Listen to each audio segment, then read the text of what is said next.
Simulation rooms are really important and convenient tools that relate to our integrations. Simulation rooms are, as the name implies, they are simulation of live motions.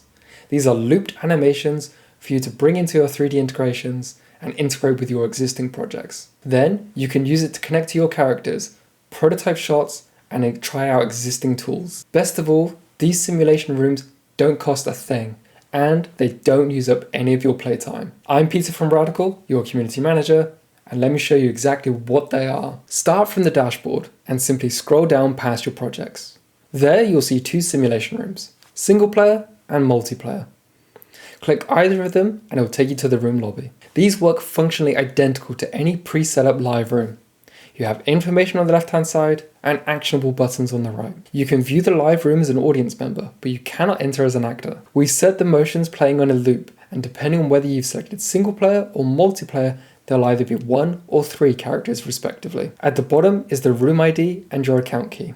Make a copy of these and bring them into the integration of your choice. When you input and press connect, you'll either see SimPlayer 1 or 1, 2, and 3, depending on single player or multiplayer respectively. As each of these integrations is slightly different, please make sure to check out our relevant documentation or video tutorials on each respective integration.